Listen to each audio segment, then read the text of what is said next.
कोण होतीस तू काय झालीस तू मालिकेच्या आजच्या भागामध्ये आपण पाहणार आहोत की आता इकडे यामिनी कावेरीला म्हणत असते, काय ग कावेरी, परवा तूच घेऊन गेली होतीस ना इकडे आपल्या जान्हवीला तिच्या बॉयफ्रेंडला भेटवण्यासाठी. का केलंस ग असं तू? तेव्हा कावेरी म्हणत असते, असं का बोलताय तुम्ही? मी असं काहीच नाही केलेलं, मला नाही माहिती हे सगळं काय आहे आणि काय नाही तर.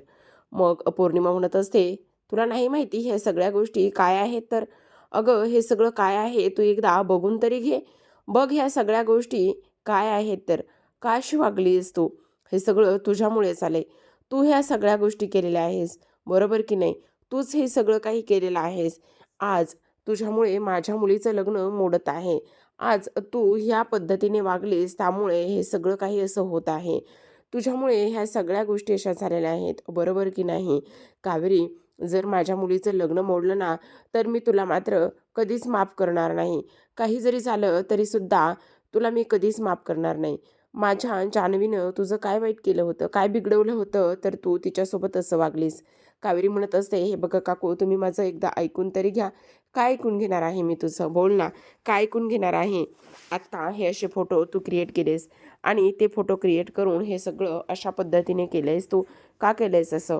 त्यावर मात्र कावेरी म्हणत असते, नाही बघा काकू, मी असं का करेल? मला नाही माहिती हे सगळं काय आहे, तुम्ही कशाबद्दल ह्या सगळ्या काही गोष्टी बोलतायत. प्लीज मला काहीच नाही माहिती. प्लीज तुम्ही मला थोडं तरी समजून घ्या. मी असं काही नाही केलेलं. पण तेव्हा मात्र पौर्णिमा म्हणत असते, माझ्या मुलीचं लग्न ठरत होतं. मग ही गोष्ट तुला सहन झाली नाही का? का अशी वागलेली आहेस तू? का ह्या सगळ्या सगळ्या गोष्टी अशा केलेल्या आहेस? हे सगळं तू मुद्दाम केलंयस ना? पण एक गोष्ट मात्र माझी तू नीट लक्षात ठेव. काही जरी झालं ना तरीसुद्धा एक गोष्ट मात्र व्यवस्थित लक्षात ठेव. इथून पुढे जर माझ्या मुलीचं लग्न जुळेपर्यंत आणि ते व्यवस्थित लग्न पार पडेपर्यंत तू ह्या घरामध्ये राहणार नाही आहेस. समजलं तुला? असं पौर्णिमा आता तिला ठणकावूनच ह्या सगळ्या गोष्टी सांगत असते. तेव्हा मात्र म्हणत असतात, अगं पौर्णिमा, तू हे काय बोलतेस? का अशी वागतेस? हे बघ ह्या सगळ्या गोष्टीमध्ये कावेरीची काय चूक आहे? त्यावर मात्र इथे पौर्णिमा म्हणत असते, मग कोणाची चूक आहे वहिनी? कोणाची चूक आहे? ह्या कावेरीचीच तर चूक आहे. हिच्यामुळेच तर ह्या सगळ्या गोष्टी अशा झालेल्या आहेत ना. हिच्यामुळे आज आज हे सगळं असं झालेलं आहे. हीच जबाबदार आहे ह्या सगळ्या गोष्टीला. हिनेच माझ्या मुलीला बाहेर घेऊन गेली आणि तिच्यामुळेच हे सगळं काही झालेलं आहे. मग जोपर्यंत आता ही घरात आहे ना, तोपर्यंत हे सगळं अजिबात व्यवस्थित होणार नाही, असं कावेरीला ती बोललेली असते. तेव्हा मात्र कावेरी म्हणत असते, ठीक आहे, तुम्हाला जर हे सगळं असंच हवं आहे ना, तर मग मात्र एक गोष्ट तुम्ही नीट लक्षात ठेवा. तुमचं हे चॅलेंज मात्र मला ॲक्सेप्ट आहे. येणाऱ्या 24 तासामध्ये मी हे सगळं कुणी केले, काय केले आणि हे फोटो AI जनरेटेड आहेत हे मी सिद्ध करून दाखवेल. आता कावेरीने चॅलेंज ॲक्सेप्ट केलेलं असतं, त्यामुळे मात्र इकडे मला धक्का बसलेला असतो. दुसऱ्या बाजूला आपण पाहतो की जो काही आपला युग आहे तो त्याच्या कुकीसोबत फोनवर बोलत असतो आणि कुकीसोबत फोनवर बोलत असताना आपण पाहतो की इकडे आता तो म्हणत असतो, प्लीज गं कुकी, माझं ऐकून तरी घे ना गं. त्याचं काय आहे ना, मी हे फोटो तुला पाठवले नव्हते. ते फोटो ना दुसरेच कोणीतरी पाठवले होते आणि मेसेजसुद्धा तुला दुसऱ्याच कोणीतरी केला होता. तेवढ्यातच आता कावेरी आलेली असते. कावेरी आल्याबरोबर इथे दरवाजा उघडते, कपाट उघडते आणि कपाटातून त्या युगची ती बॅग काढत असते. आता कपाटातून युगची बॅग काढून ती त्याची बॅग भरायला लागलेली असते आणि तेव्हा मात्र इथे युग म्हणत असतो, काय करतेस तू काकूबाई, काय करतेस? कोण चालले कुठे? त्यावरती म्हणत असते, तू हे घर सोडून चाललेला आहेस. मात्र तो म्हणत असतो, काय काय असं का बोलतेस? आपण दोघं जातोय का कुठे? ए, मी तुझ्यासोबत कुठेही जाणार नाहीये. तू तू ह्या घरातून निघून जाणार आहे. समजलं तुला? काही जरी झालं ना तरी सुद्धा तू ह्या घरामध्ये राहणार नाहीयेस. खूप झालं आता तुझं. अगं असं काय बोलतेस? काय केलं आहे मी आणि अशी का वागतेस तू? त्यावर आता इकडे कावेरी म्हणत असते, का वागते म्हणजे? ह्या सगळ्या गोष्टीला तू जबाबदार आहेस. हे सगळं काही तुझ्यामुळे झालेलं आहे. त्यामुळे तू अजिबात इथे राहणार नाहीस. अगं पण मी काय केलंय ते तरी सांगणार आहेस की नाही? काय केलंय मी? मी कुठल्या गोष्टीला मी जबाबदार आहे? त्यावर ती म्हणत असते, तुला तुला खूप माज आहे, तुला खूप मस्ती आहे ना, तुला सगळ्या गोष्टीमध्ये सिरियसनेस अजिबात नाही, काहीच नाही ना. मुलीचं कॅरेक्टर म्हणजे नेमकं काय असतं, काय नाही हे तुला अजिबात कळत नाही ना. अगं पण कशाबद्दल बोलतेस तू ते तरी सांग मला.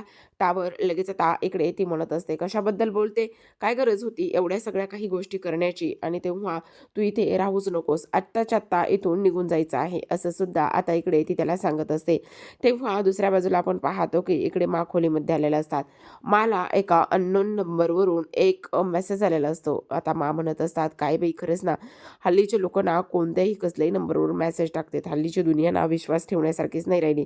आता कोणी मेसेज पाठवला असेल तेव्हा त्या ओपन करून बघतात. आता ओपन करून पाहिल्यानंतर एक व्हॉईस नोट असते आणि तेव्हा तिकडून बोलणारी व्यक्ती म्हणत असते, काय ग सुलक्षणा.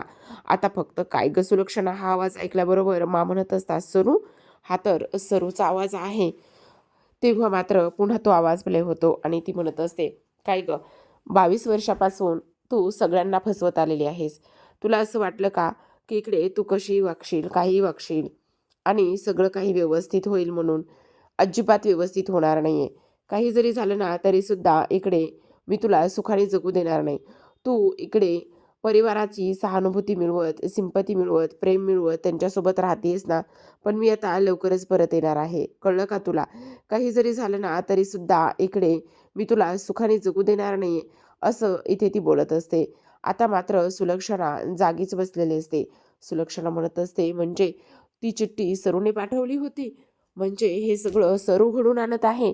ह्या सगळ्या गोष्टीच्या मागे सरू आहे, असं मा इथे बोलत असते. म्हणजे ती पुन्हा परत आलेली आहे, असं सुद्धा माच्या इथे मनामध्ये आलेलं असतं. आता दुसऱ्या बाजूला आपण पाहतो की जो काही फोटो आहे तो कावेरीकडे असतो आणि कावेरीला 24 तासाच्या आतमध्ये ह्या सगळ्या गोष्टी सिद्ध करायच्या असतात आणि त्या फोटोच्या मागे एक नंबर असतो. आता त्या फोटोच्या मागे एक नंबर असताना ती त्या नंबरवर फोन करत असते आणि फोन केल्यानंतर म्हणत असते, सावंत फोटो स्टुडिओ.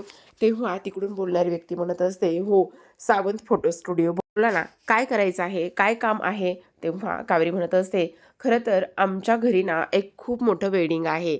जवळपास 10 दिवसाचं फोटोशूट होणार आहे. तर त्यासाठी मला तुमचा स्टुडिओ किंवा तुमचं जे काही तुम्हाला बुक करायचं होतं. त्यावर ती व्यक्ती म्हणत असते, हो चालेल ना, काहीच हरकत नाही आहे. मी असं ऐकलं आहे की तुम्ही खूप छान छान फोटोज वगैरे बनवून देता. मग मला सांगा, तुम्ही मला काही फोटो बनवून द्याल का? त्यावर इकडे तो म्हणत असतो, म्हणजे मला नाही समजलं तुम्हाला काय म्हणायचं आहे. म्हणजे बघा ना, एक मुलगी आहे आणि त्या मुलीसोबत इकडे एखादा मुलगा उभा आहे, तो तिला मिठी मारतोय, तिच्यासोबत फ्लर्ट करतोय आणि ही मुलगीसुद्धा त्याला मिठी मारत आहे. ह्या सगळ्या गोष्टी दाखवायच्या आहेत. तुम्ही हे सगळं क्रिएट करून द्याल का? तेव्हा तो म्हणत असतो, नाही नाही, सोडा, आम्ही हे असले उद्योग आणि ह्या असल्या गोष्टी अजिबात करत नाही आहेत हां. तुम्हाला कोणी सांगितलं हे मी असं करतोय म्हणून? त्यावर लगेच आता ती म्हणत असते, नाही नाही, तुम्ही ऐकून तरी घ्या. तुम्हाला मी जवळपास एका फोटोचे प्रत्येकी 5,000 रुपये देईल. असे फोटो मला 10 बनवून हवे आहेत. तेव्हा तो म्हणत असतो, काय 10 फोटो हवेत तुम्हाला बनवून आणि एवढे पैसे? बापरे बाप, हो मी तुम्हाला तेच सांगते. तेव्हा तो माणूस म्हणत असतो, ठीक आहे ठीक आहे, चालेल ना, मग तुम्ही मला घरी येऊन भेटाल का? मी ॲड्रेस पाठवते. तेवढ्यातच आता तो माणूस म्हणत असतो, ठीक आहे चालेल ना, मी तुम्हाला ताबडतोब घरी येऊन भेटतो. आता आपण दुसऱ्या बाजूला पाहतो की इकडे जान्हवी तिच्या खोलीमध्ये असते आणि युग तिच्याकडे जातो. आता युग तिच्याकडे गेल्यानंतर इकडे मात्र जान्हवी त्याच्यावर आरोप करत असते. ती म्हणत असते, सांग ना दादा, तू हे सगळं असं का केलेलं आहेस? तू असा का वागलेला आहेस? त्यावर इकडे आता तो म्हणत असतो, मी असा वागलेलो आहे म्हणजे मला नाही कळत आहे. कशाबद्दल बोलतेस? मी तुला म्हटलं होतं माझं लग्न थांबव, पण तू माझे असे फोटो का बनवलेस, का बनवलेस? तेव्हा तो म्हणतो, अगं असं मी का करेन, तू मला बहिणीसारखी आहेस. तेव्हा ती म्हणत असते, बहिणीसारखे?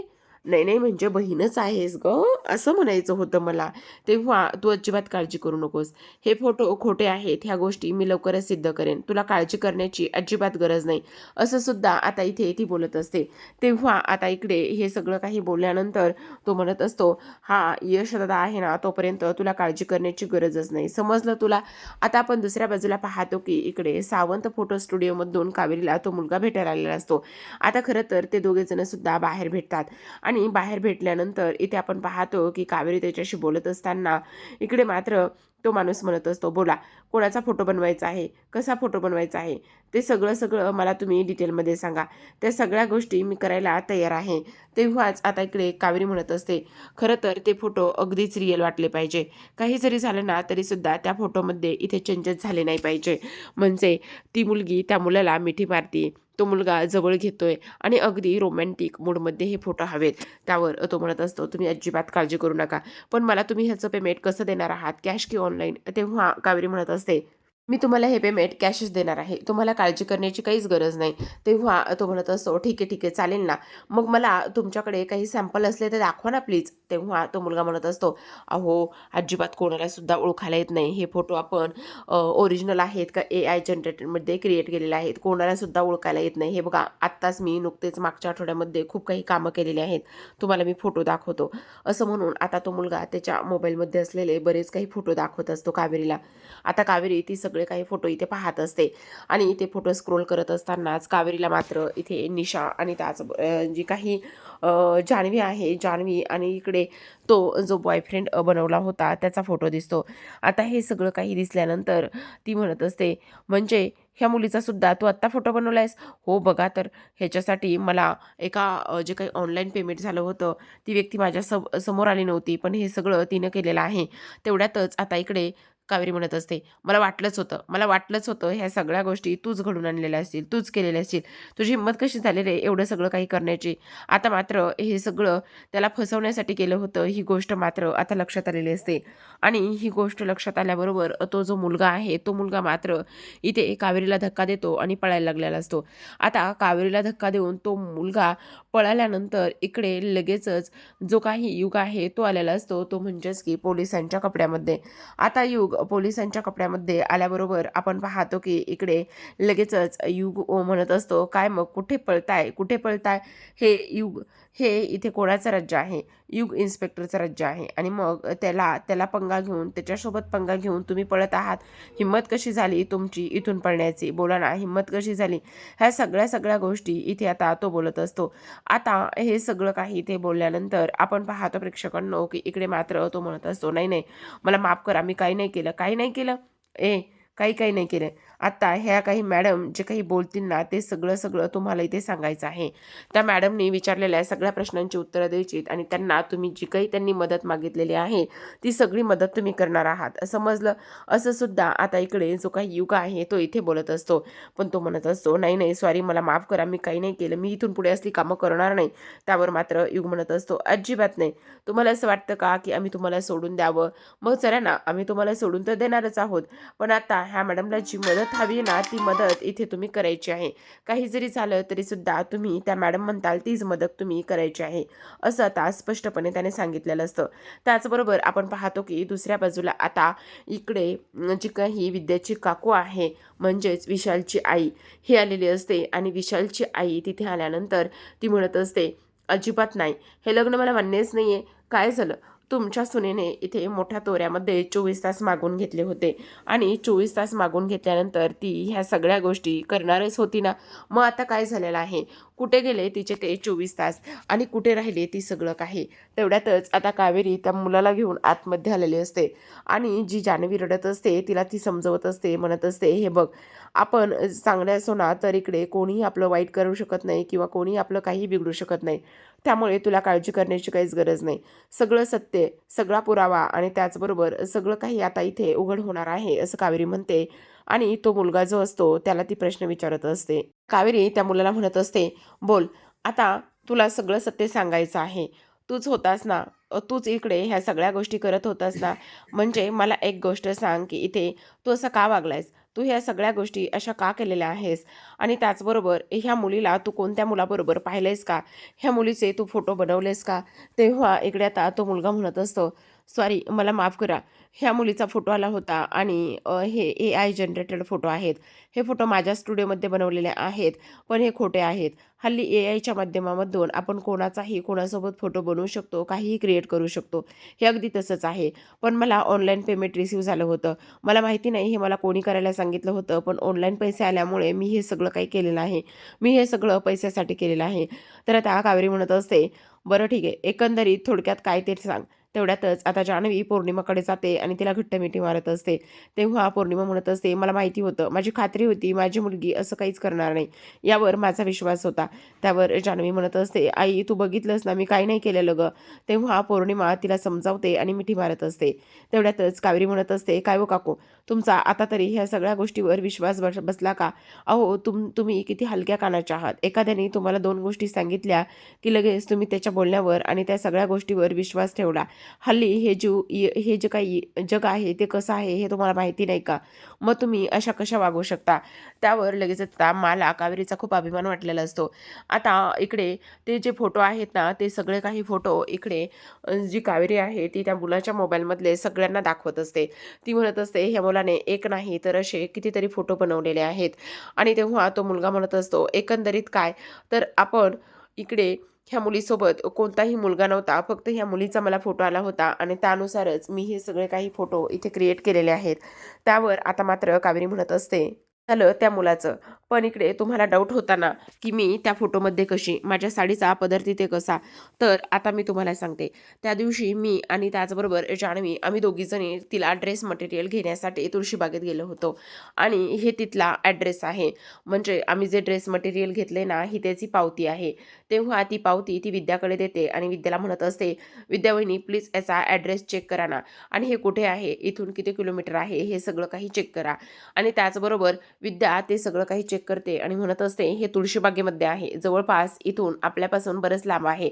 त्यावर लगेच आता आपण पाहतो की इकडे कावेरी म्हणत असते, मग हा जो काही याचा फोटो स्टुडिओ आहे तो सावंत फोटो स्टुडिओ तो आहे हडपसरचा. मग मला सांगा विद्या वहिनी, आता आम्ही गेलो होतो संध्याकाळच्या वेळेला, मग तुळशीबागेतून हडपसरला जाण्यासाठी किती वेळ लागेल?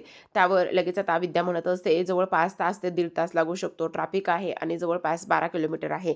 हे सगळं विद्याने सांगितल्यानंतर आता कावेरी म्हणत असते, मग मला सांगा, एकाच वेळी आम्ही 2 ठिकाणी कसं काय असू शकतो? मान्य आहे मी जान्हवीला बाहेर घेऊन गेले होते, पण ते ड्रेस मटेरियल घ्यायचं होतं म्हणून मी तिला बाहेर घेऊन गेली होती, ना की कुठे फोटो काढायला, ना की कोणासोबत बोलायला, ना की कोणत्या मुलासोबत जाऊन मिठी मारायला. मग हे सगळं सिद्ध झालेलंच आहे. मग तुम्हाला कसं वाटलं की तिथे मी जान्हवीला घेऊन गेली आहे? आता इथे मात्र कावेरीने तिची बाजू स्पष्टपणे सिद्ध केलेली असते. पण इथे मात्र आता लगेचच जी काही विद्येची काकू आहे ती उठून उभी राहते आणि म्हणत असते, हे जरी खरं असलं तरी सुद्धा ह्या सगळ्या गोष्टीवर माझा अजिबात विश्वास नाहीये. तुम्ही जरी हे सगळं सिद्ध केलेलं असलं तरी सुद्धा आणखी एक गोष्ट आहे. त्यावर आता कावेरी म्हणत असते, आता आणि आणखी कोणती गोष्ट?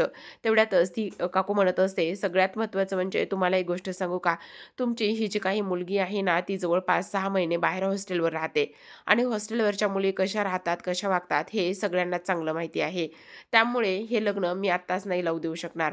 जोपर्यंत ही मुलगी स्वतःला सिद्ध करत नाही, तोपर्यंत मी ह्या मुलीचं लग्न माझ्या विशालबरोबर लावू देणार नाही. तेवढ्यातच आता म्हणत असते, अहो असं काय करताय?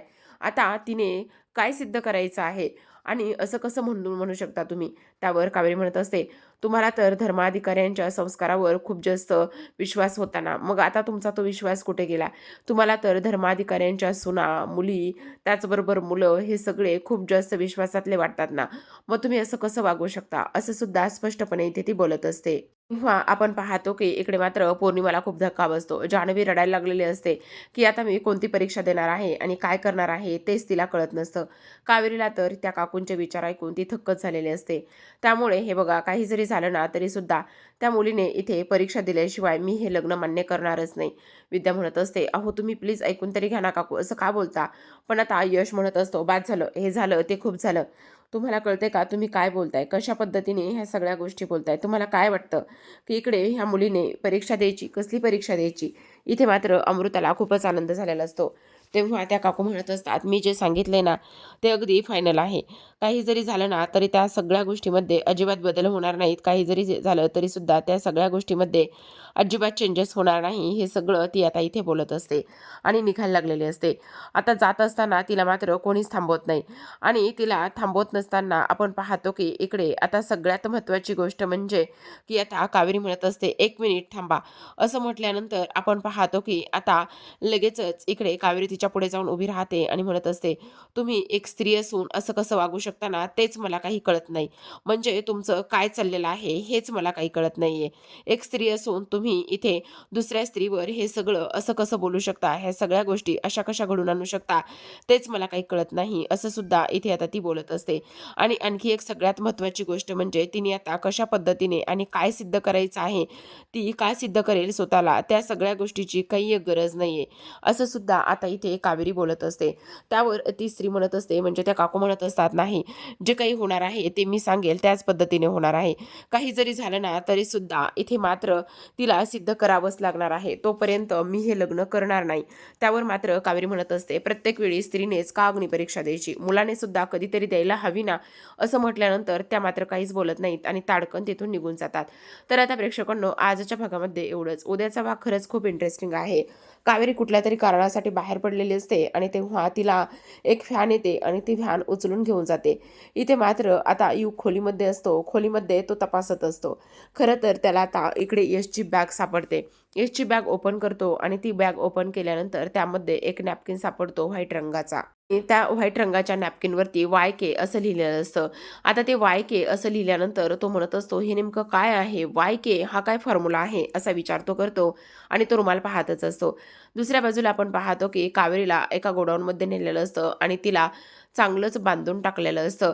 अक्षरशः तिचे पाय लटकलेले असतात आणि गळ्याला सुद्धा बांधलेलं असतं. आणि तेव्हा मात्र खाली काही गुंड उभी असतात आणि एक स्त्री येते आणि ती म्हणत असते, हिला ताबडतोब संपवायचं आहे. हिला संपवल्याशिवाय पुढच्या गोष्टी व्यवस्थित होणार नाहीयेत.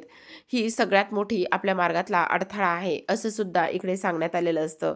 आता प्रेक्षकांनो, ही व्यक्ती दुसरी तिसरी कोणी नसून तर सरू म्हणजेच यशची आई असू शकते, असं सुद्धा आपल्याला इथे वाटत आहे. कारण सुलक्षणाला चिठ्ठी दिलेली हे सगळं तिनेच केलेलं आहे. कावेरी मात्र इथे तिचा आवाज ऐकत असते.